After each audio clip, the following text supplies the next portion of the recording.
welcome. Thank you so much for joining us tonight in this very hot night. My name is Alessandra Moctezuma, and I'm the gallery director here at San Diego Mesa College. I curate the exhibitions in our gallery, and I'm also a professor of museum studies. I just want to mention that all of our exhibits and the gallery serve as a lab for our museum studies students. So our students work with us, they learn about exhibition design, they learn about installation, they help us as gallery attendants, and so it's a really wonderful experience for them. They are doing a mini internship, and it's exciting for them also to get to work with many fantastic artists.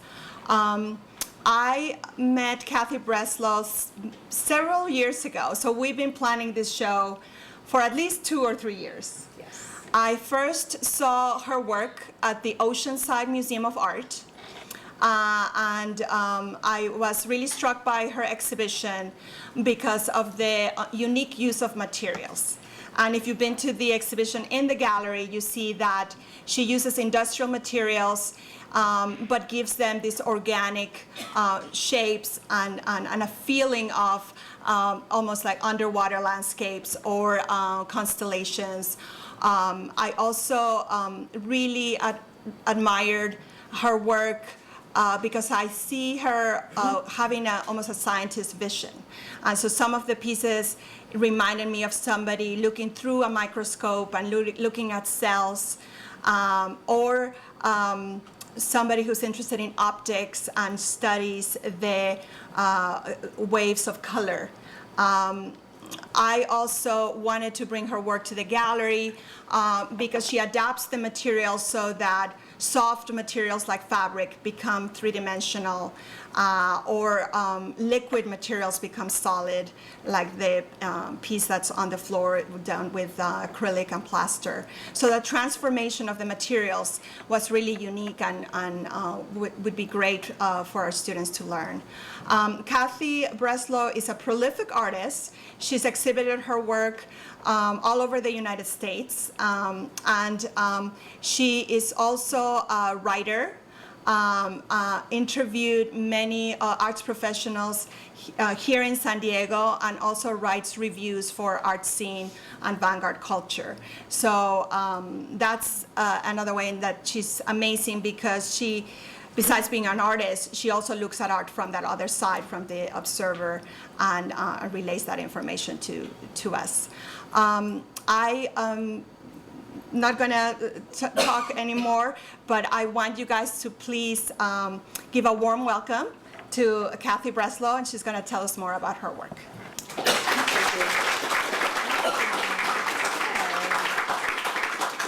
So, Alessandra, thank you very much for that great introduction. First of all, what I wanted to do was to thank several people, because without them, this exhibition could not be. And so I will proceed to do that.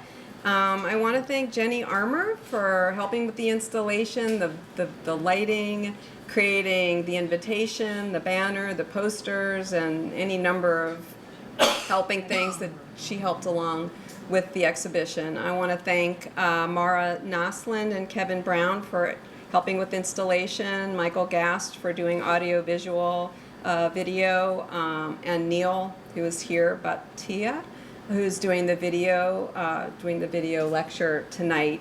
And most importantly, I really want to thank Pat Vine and Alessandra Moctezuma. Pat is an amazing coordinator and runs the whole installation of shows and just does an amazing amount of things that has been so important to the installation of my show, as well as a number of other things. So, and also Alessandra Moctezuma, she and I think are mutual admiration society here, because I very much admire her and the work that she's done, and I've reviewed many of the shows that have been here, and I highly admire the shows that she's presented in San Diego. So with that, I also wanted to thank Francisco M.A., who, I don't know if he's still here. There he is, okay. Who, he and I collaborated on a sound piece for one of the installations in the in the show, which I'm also going to show here, and he's an amazing sound artist who I just recently met, and together we put together what I think is just an awesome installation. So I thank him for his work and his help.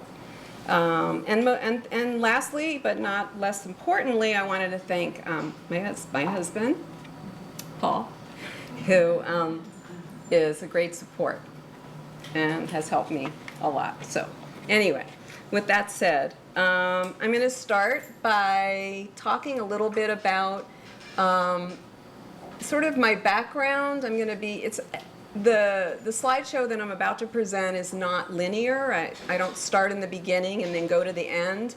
I'm going to jump around a little bit because the development of my work has kind of gone back and forth in time.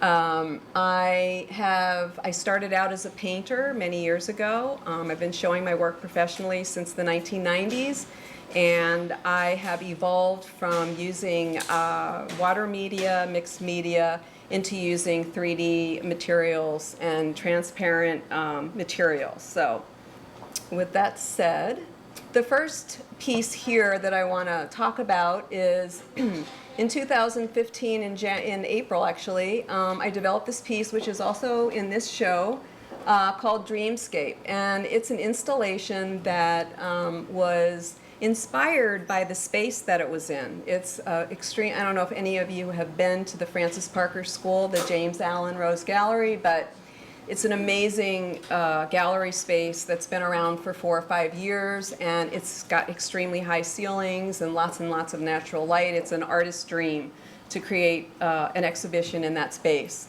And so the motivation and inspiration had a lot to do with nature and sky and clouds and birds and also the landscape and typography. And that's where the floor piece came about, which is also connected to sort of my painting aesthetic, which I still carry into all my 3D work as well as my painting. Just very interested in still, connecting with painting as a medium in and of itself. So I really honor it still as an important part of my work. So in January, I had an exhibition at the University of Tulsa in Oklahoma.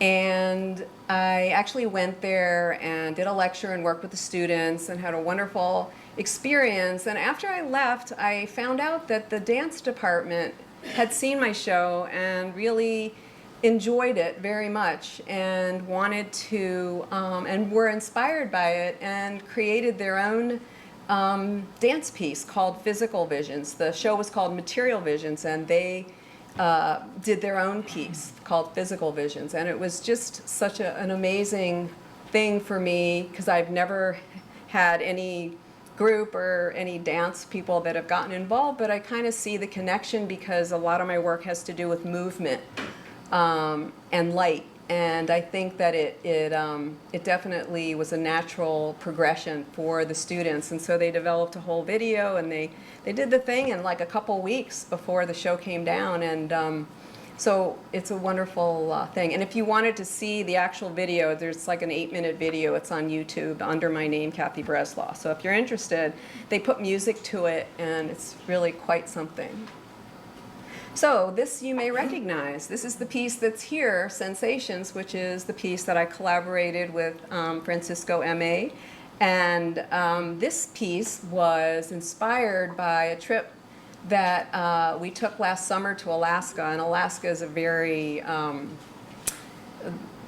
dense place as far as the landscape and so forth, but there's very few people. And so nature really took a very big priority in my mind, in terms of looking at the landscape and the wildlife and the vegetation, just everything about it. I was just really wrapped up in, and I was very inspired. And for a long time after I went, I was wanting to create something. I just had this big need to create an installation piece that had to do with that. And so these are a couple pictures that are kind of background ideas to what I was thinking. So the American eagle just happened to be sitting on the top of this iceberg. So we went out on a boat in the Prince William Sound, and they took us this one day. It was just a very quiet, very sublime kind of environment. It's cloudy, it's quiet, there aren't a lot of people, there aren't a lot of boats. And we just drove through this just wonderland of ice sculptures, if you can imagine that. And it was so amazingly inspiring. And I took tons of photos, of course, and of all kinds of shapes. And to me, they're very sculptural. And to me, they're sculptures in and of themselves, but they were created by the environment. And they were created by the fact that there's a certain amount of climate change going on. And the icebergs are breaking off from the actual glacier, because it's Columbia Glacier is like a 14-mile solid ice piece, and every now and then pieces break off, so they become these icebergs. They're just everywhere, and they're just so naturally amazing and gorgeous. So, and that's what inspired the installation, and I think the video. I retexturized a lot of the photos, and so the video has to do with a lot of the textures and patterns and things that I felt about the place. And then Francisco M.A.'s piece has the sense of the cracking of the ice and the sort of the ominous, sort of sublime nature of the environment. So another piece, that's also here, Spirit Moves, has to do with nature. It's very organic. It's pretty straightforward in that sense. A lot of it has to do with the shadows created on the walls and the movement. Very interested in the movement of nature and how things move back and forth, and how nature kind of carries us through space and time. And these pieces are made from paper, wire, and paint. So there's very simple materials, yet I like to start out with simple materials and see where it takes me. So this is a show that I had in the, last fall, just about a year ago, basically.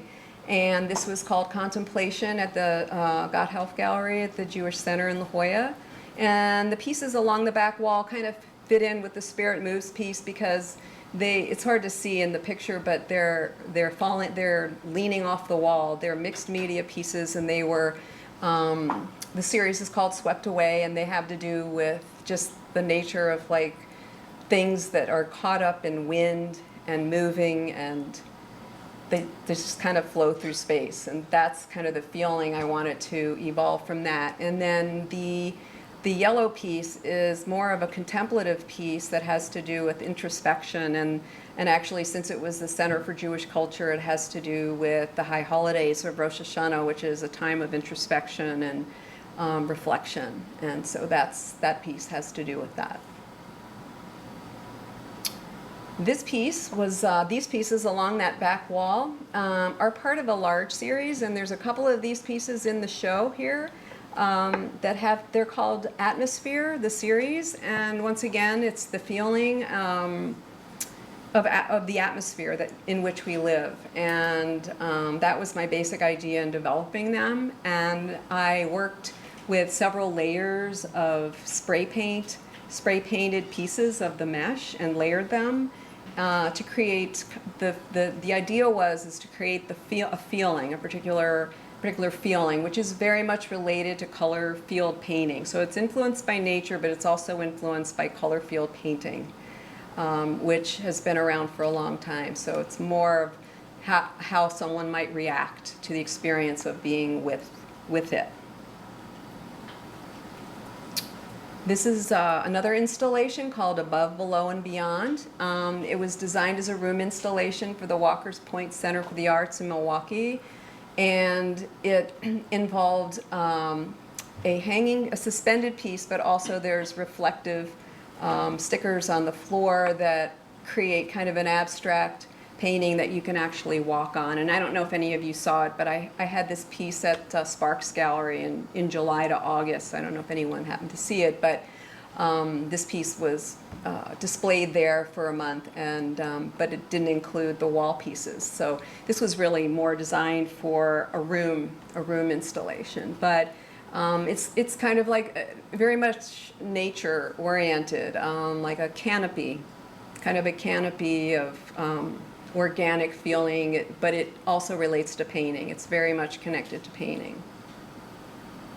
So, going back in time now, becoming an artist, early influences. So, when I grew up in Baltimore, Maryland, and my family had a fabric business. And that's sort of what I attribute my beginnings in terms of art and how I think about art, and was being around fabrics of all kinds, the textures, the patterns, the colors, the feeling of, actually feeling the material and working with the material, and of course, being a member of the family of a small business, we were all expected to be there and be part of that. So that was sort of a beginning.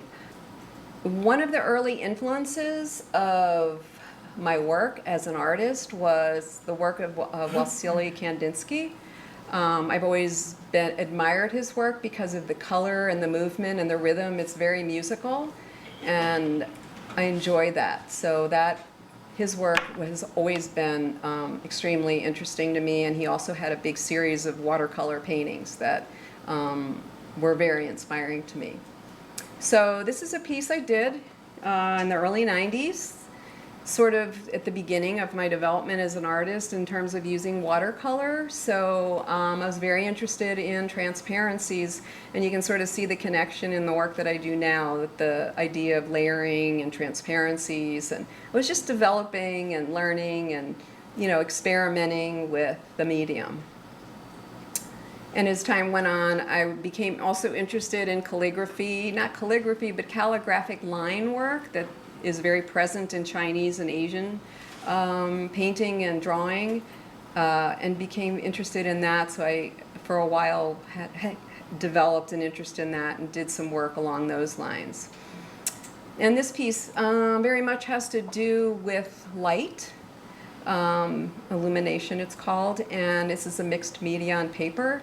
And this is very much connected to the same ideas of light and color, and a little bit with space.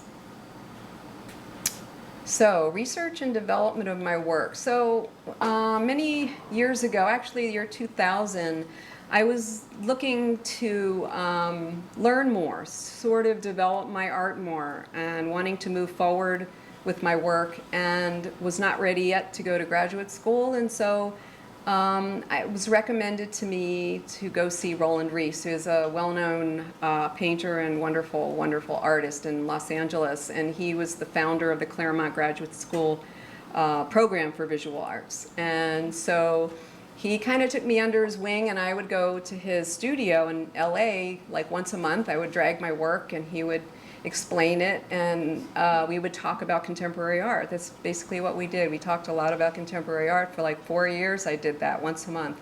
Hauled my art up there, and he'd look at it, but a lot of the time was just discussing art, just discussing contemporary art, and it was a very integral part of the development of my work. So my work kind of went through changes. I was starting to use plastic paper in paint, and experimenting with space and movement, taking out a lot of the details. I think my work kind of went through a big change in terms of how I thought about it, in terms of I was thinking about space. You can see in a lot of these there's very little imagery in the pieces. This is on canvas. So I was thinking a lot about space. And I think one of the things to know about artists is that, you go through different phases in the development of your work over time. And these are sort of evidences of thoughts, basically, through time. And then I started doing some hard edge painting, and some more precise kinds of work, which wasn't really something I wanted to continue with after a while, but I investigated it, and you can still see a lot of the sort of loose splotches of paint, still having that in my work, even now. And I developed a whole series of pieces called Passages, which for a while I was into systems and computer systems and wanting to learn more about how systems work. So systems theory was part of my thinking at the time. And so I did a fair number of these. And then I decided to go back to school. I was ready to actually go back and get an MFA. And so I did that in 2003, finished in 2006. It was really a turning point in the development of my work. I mean, I'm still using the same kinds of ideas in some ways, but during that time I was influenced by several types of artists, one of which sculptors and installation artists, and Eva Hess is an artist that's very well known. She died at a very young age. She was 34 when she passed away, but she experimented with lots of interesting and different materials, and that's what she was really known for. So she and a lot of other artists that are similar to her, I was very influenced by. So when I was at Claremont, I had an idea that I wanted to create paintings without a surface. So I didn't want canvas, I didn't want paper, I had no idea how I was going to do it, but I wanted to do it. And so I created these by pouring paint and letting them dry and creating grid patterns. So that was kind of the beginning of the process of trying to figure out how was I going to create paintings without a surface. This was quite a thing. I looked into all kinds of chemical compounds that you could add to the paint that would perhaps create, sort of a more solid thing, because acrylic paint is very stretchy. It's made from plastic, so it's very stretchy, and it's not conducive to what I really wanted to do, but I didn't quite know how else to do it. So this is another piece that was created at that time that, and I was using some plexi supports that you can't really see. They're very thin rods of plexi. So then I thought, okay, so now I need to find some materials to use. If I'm not going to be able to just let suspend paint, I needed some materials to kind of create the surface that wouldn't be obtrusive in the work itself. It would be kind of like a background thing. So often, as part of our promotional products company our family has, we go to Southeast Asia, and at a trade show I found this particular material, which is the material you see in the gallery. It's a transparent industrial mesh, and it's made from plastic.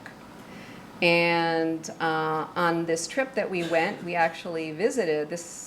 This is Shanghai, when we were coming into Shanghai, China, and the plastics company that we visited was outside of Shanghai, where I purchased the material. Okay, so these are the owners of the company, and they took us through and showed us the machinery and showed us how they're made. It's made from extrusion molding machines, and you may not think that it may not be so interesting, but to me it was very interesting at the time to see the source of all of it and how it was created, how it was made. I'm just very curious by nature. I'm kind of relentlessly curious. So it was a great experience to go see the factory. And this in the foreground is how I received the mesh that I order. But mostly these days I'm using white mesh, so I'm more painting my own materials. I do paint these as well, but I'm also using some different kinds of things and then spray painting them myself. So when I started experimenting with the mesh, I wanted to create large-scale work. For some reason, I've always been interested in large pieces. This is 99 by 96, so it's quite large.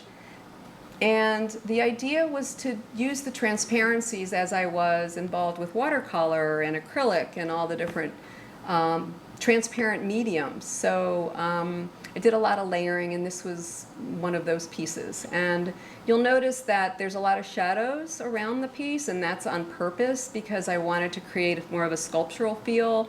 And I hang most of these pieces, you might have noticed there's a few in the gallery, I hang them at least 3 to 5 inches away from the wall because I like the idea of the sculptural effect of seeing behind the piece, being able to look behind the piece, see through the piece, look behind the piece, and see the shadows that are created as a result. And this is an example of a piece where I was also adding materials to the mesh as a way of kind of investigating texture and pattern, and the yarn and the paint and the the buttons, I used all different kinds of materials, were simply a device that mimicked paint and line. So it was pretty fun creating a lot of these different pieces. And this is another example of some of the different ways that I've used the material. So I really just kind of went through an investigative process for a period of 3-4 years where I was doing a lot of wall pieces and just trying to investigate different ways of creating the piece. So this is a floor piece called Carousel, and it's similar to the one that you see in the gallery now called Labyrinth. That's like blues and greens, the one that's in the gallery, and this was created around the same time. And I used a lot of, once again, beads, buttons, all kinds of materials to create a pattern. And I was using the structure of the spiral, which also relates to nature. Once again, a certain kind of structure and form to the actual piece itself. So, concepts and ideas that inform my work. So one of the important things, because I'm very interested in space and light, I've been very influenced by the environment in which we live, and I know we all are, but for me it's been a very important part of what I do and how I do it. So I'm a runner and I spend a lot of time outdoors, and so moving through space is one of the ways in which I sort of connect with the world, and that has very much influenced my thoughts and feelings about light and color. So I am often inspired by Impressionist work in the past, growing up and going to museums. And one particular piece that I was very inspired by was Claude Monet's Water Lilies. I don't know if any of you have seen this, but it's these were the last panels that he did before he passed away.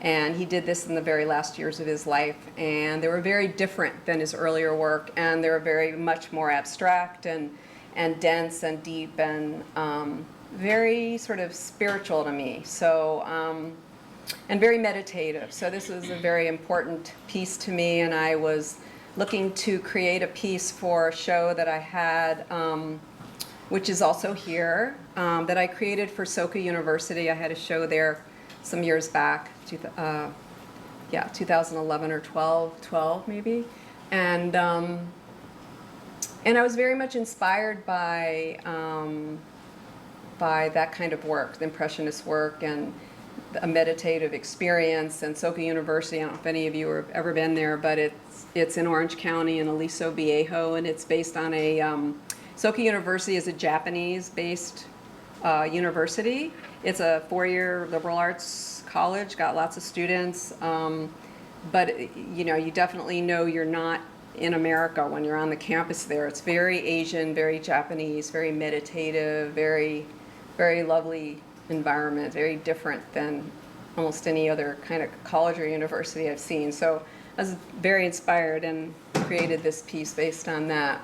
So I'm often inspired by fragile, ephemeral, and fleeting nature of life. And so bubbles to me, another simple idea, but bubbles to me become metaphors for thoughts and ideas, because bubbles are fleeting, they're fragile, they don't last long, they're beautiful, they're evocative, they're alive, to me. So I was in Spain once, and this guy just had 2 sticks and a big bucket of soapy water, and he created these most amazing bubbles that were just gigantic and all kinds of odd shapes, and all the kids and people around were totally taken by them. And that's what this piece here, which you see in the gallery, was created around that idea. So it was a pretty awesome, fun piece that was based on that particular thing. So ever since I've been a kid, I've been very interested in cosmology and outer space, and also just space in general, just as I was saying. And so it's always been part of my imagination. These photos are from the Hubble telescope, and they're, of course, colorized because outer space hasn't got all those colors, but they are actual pictures that are from space. And I'm very, very fascinated by that, and often read about it and think about it. And it's all part and parcel to the kind of work that I develop and what I'm interested in. And here's another one that's just amazing. And I see space as interrelated. I mean, I don't see outer space as separate from our space. I see it as all one interconnected place. And often think about what's in space itself that you don't see, like what's invisible to us, is very important to me. That conjures up ideas about things I can create, because there's molecules and atoms and there's all kinds of things all around us as we speak, you know, and it's just interesting to me to think about that in terms of creating my work. So at the Oceanside Museum, end of 2011, beginning of 2012, I was asked to do a project room space. And the piece I developed was called A Matter of Space. And I just wanted to talk a little bit about how I develop my work, the process by which I develop my work. So I started out with just a few basic ideas that I wanted to do something that had to do with reflecting, a reflective material, a plastic material.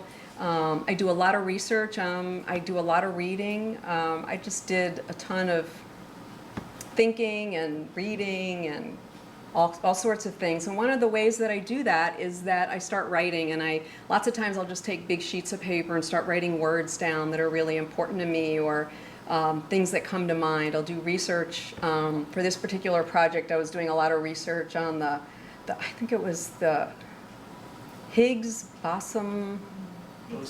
Yeah, boson. Yeah, the Higgs boson. Yes, in France, I think it was, underground, and I was very interested in that, and I was just reading about a lot of different kinds of things related to space, and I just put things up around me, and those things kind of germinate over time, and that's how I kind of develop my ideas.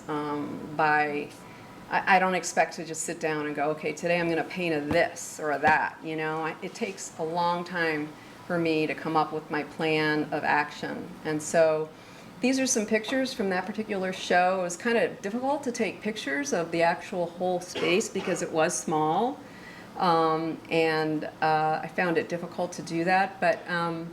But I'm using a lot of different kinds of reflective materials and transparent mesh materials that you can see, and suspended materials, just like the ones that I'm using in the gallery here. And this particular piece was in the show too, called Ray Points of Infinity, and this is an abstract piece that was done on the reflective material, which connects to outer space as well. And this piece is in the gallery right now, which also has to do with outer space. And I'm using some plastic material as the actual surface, because it's a commercial plastic, but it has like a holographic texture to it. So it seemed to lend itself well to the ideas that I had in mind. And this is another piece that's also in the show called Space Odyssey, which is based on the same ideas, and lots of thoughts about, you know, just things clashing in space and objects clashing, and kind of an imaginary or a fantasy of what I might suspect might be in space, whether I'm there or not. So, and this is a smaller piece that was one of the first suspended pieces that I did, called Taking Flight Again, which had some pieces that hang from it. So it was kind of early in the development of these kinds of larger installations. I wanted to show a picture of something that was, you know, smaller, and that I had sort of in the beginning of the development of a lot of my ideas about installation. So I also wanted to say that as an artist, I feel like I'm always wanting to connect to contemporary art and also the history of the type of work I do. And because my work really borders on painting and sculpture and installation and so many different things, I really search for sort of the basis for my work, for the, you know, a validation in a way of my work. People who do similar things to what I do, or closely related things. And a lot of it has to do with textiles and fiber, which goes back to my childhood, and, you know, starting out around fabrics and so forth. So I've done a fair amount of research over the years about textile and fiber work in contemporary art. And there was a really interesting show that happened that ended in January of this year that was at the Institute of Contemporary Art in Boston, which was the history of fiber sculpture from 1960, I think, to the present. And it was really fascinating piece, and it made me look back and investigate some of sort of the relatives to my work. So Annie Albers, who was also married to Joseph Albers, they're both very well-known painters of the 20th century. Annie Albers is known as the foremost textile artist of the 20th century, but she was part of the Bauhaus, which was started by Walter Gropius in Germany in the 1920s. And this was a sort of a movement where they brought together the fine and applied arts. They were brought together. And so Annie Albers was a painter, and then she decided to do weavings. And these were some of the examples of some of the pieces that she did. This is another piece. I guess this was made in 1979, which could easily be valid today. It's a wonderful piece that was also made up of textiles that was in the show that was in Boston. Lenore Tawney was around for quite a long time. She lived 100 years, and she is also known as one of the early textile artists of the 20th century. And she's considered as a very important artist as well in terms of weaving and creating forms out of weavings and so forth. Sheila Hicks also started out as a painter. She's still alive. She's in her 80s. She was at the Whitney Museum in New York in 2013. This is a piece that she did. She studied with artists in Peru, weavers in Peru, and which really had a big impact on her work, and she ended up creating some really amazing work.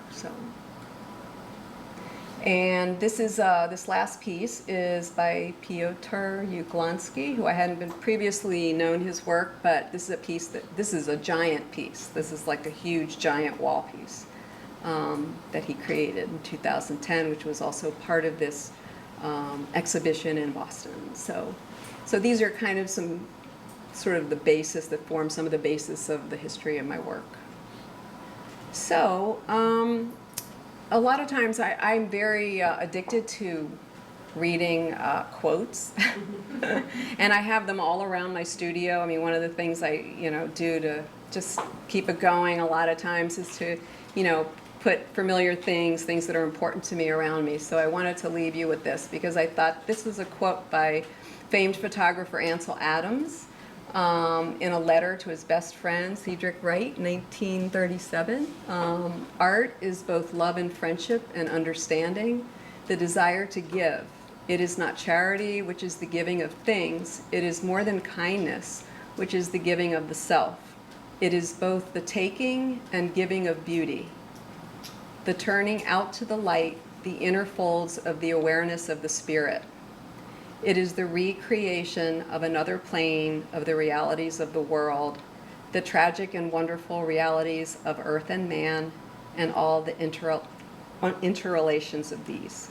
So just wanted to leave you guys with that. And with that, I'm finished my slide talk, and if you'd like to ask questions, I'd be more than happy to answer them. So.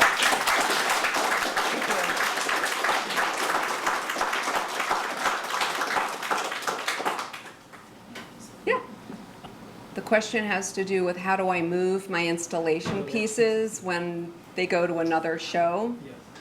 Well, that's a challenge. The earlier piece I showed you, the Taking Flight Again piece, that is smaller, so it's a little bit easier, and all the hanging pieces are attached to the main suspended piece. So I tape everything down and I fold it, and it's pinned to a larger fabric. And then whenever I send my work, I have like a set of very clear instructions. And then before they install it, I call them and we have a long conversation about it. But I think you bring up a good question, because when I'm in a situation like this, which is so wonderful that I could be here and help install and create it myself, I get to do it my way, you know? But when I'm other places, I kind of like the idea that the curators or the installers they're kind of part of the process of creating it. So I'm able to just let it go and let them, I give them instructions and I talk to them and whatever, but if it comes out differently, it's not gonna, it's a good thing. You know, it's more like I feel like I'm collaborating with someone. So anybody else have any questions? Oh, yep. Well, I guess you're asking how did I maintain the same style from the earlier work to the more current work? And really, I have to be honest and say I wasn't really consciously forcing myself to stay within any certain bounds. I think it's just the natural progression or an organic process of a natural progression of sort of developing a voice. I think artists develop a voice, you know, of their own, and that takes time, like a lot of years to do that. And I think when you look at any artist that's been working for a long time, I think you can see very much connections from the beginning of their work to the, you know, to their current work. So to answer your question, I don't think that I really consciously wanted to do that. I think it's just a voice. It's just like everyone has a personality, everyone has a certain way of viewing the world, and I think as artists, there's an evidence to that, because when you create art, you're creating evidence of that personality, you know? So I hope that answers your question. So, yeah. So you're asking if the meditative quality in all the work has an origin of a particular kind. Well, yeah, I mean, I'm very interested in meditation. I listen to a lot of meditations. I'm very interested in the spiritual because I think there's a lot of power in it, however you want to define it. So we each define it in a different way, and it's always something that's on my mind when I create work. I mean, I have in the past done meditations before I've actually gone in my studio to kind of like put me in a place of being aware and present in the present moment. That's very important to me, being in the moment. It's always something that's on my mind, wanting to, and also just the idea of play, because it's so easy for me to like go to the side of criticizing my work or criticizing my ideas or whatever. So if I am meditating and I'm thinking about the present, I'm not really thinking about what's wrong with it. I'm more thinking about what am I doing in the moment. Kind of like kids, you know, when they play, they don't really think about it. They just do it, and that's sort of the goal, is to just be in the moment and just do it. So, yeah. I had another question about your collaboration with Francisco. Since Francisco is also here. Right. And that's interesting. I think this is, you know, we've had a lot of artists showing their work here, but I think it's one of the few times where we had a visual artist work with a sound artist and doing the video. So I was going to ask both of you guys if you wanted to tell us a little bit about how that process went, you know, how you shared your ideas, how did the, you know. Would you like to answer?